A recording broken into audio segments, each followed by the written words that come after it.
नमस्कार, मी विकास मेडगणे. विकासनामा या डिजिटल प्लॅटफॉर्ममध्ये स्वागत आहे. अनंत चतुर्थी गिरगाव चौपाटी मी रिपोर्टिंग करत होतो. त्यावेळेला माथेगुरू पोलीस होते जे शांताराम नाईक यांना का राग आला, कशा प्रकारे भडकलं, मानसिक संतुलन बिघडलं का पोलिसांचे, अनेक प्रश्न या निमित्ताने उपस्थित आहेत.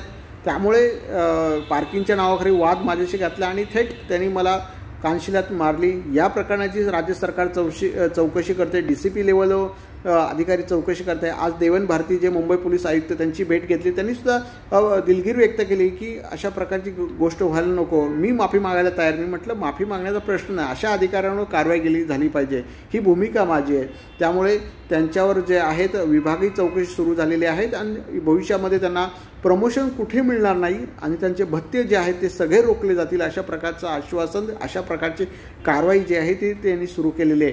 मुख्यमंत्र्यांनी सुद्धा या संदर्भामध्ये चौकशी आदेश दिलेले आहेत. ते सुद्धा बोलले की अशा प्रकारची घटना घडू नये या दृष्टीने आम्ही प्रयत्न करू.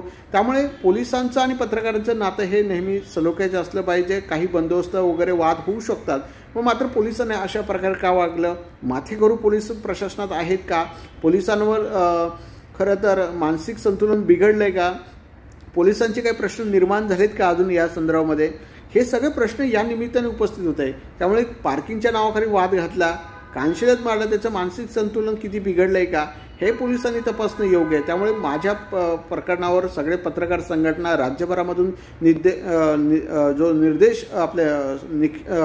निषेध जो व्यक्त करतायत, त्यामुळे मोठ्या प्रमाणात संघटने पाठिंबा होत आहे. मुंबईतले माझे मित्र आहेत, क्राईम रिपोर्टर असोसिएशननी सुद्धा या संदर्भात पाठिंबा दिला आहे. सगळे विधिमंडळ असेल, प्रेस क्लब असेल, मराठी पत्रकार संघ असेल, TVG संघटना असेल, कर्जत प्रेस क्लब असेल, सगळे लोक मोठ्या प्रमाणात पाठिंबा वाढत आहेत. त्या अधिकाऱ्यांनी कारवाई केली गेली पाहिजे. मग काँग्रेसच्या अध्यक्षांचं ट्विट आहे, शरद पवार गटाचं ट्विट आहे, नीलम गोऱ्हेंचं ट्विट आहे, वेगवेगळ्या ज्येष्ठ संपादकांचे ट्विट आहे. त्यामुळे अशा मराठा संघाने जो सुद्धा मोठ्या प्रमाणात ट्विट केलेलं आहे, मराठा पत्रकार संघ आहे त्यांनी सुद्धा केलेलं आहे, वेगवेगळे मित्रपरिवारांनी सुद्धा या संदर्भात निषेध व्यक्त केलेला आहे.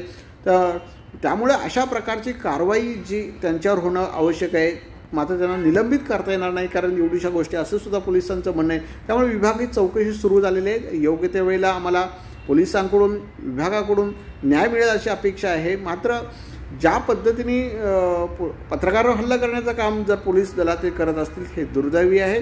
राज्य सरकारची प्रतिमा, पोलीस खात्याची प्रतिमा ही बिघडली गेलेली आहे. त्यामुळे सरकारने याच्यावर कुठंतरी योग्य गरज आहे पोलिसांना उपचार देण्याचा, असाच प्रश्न या निमित्ताने उपस्थित होत आहे.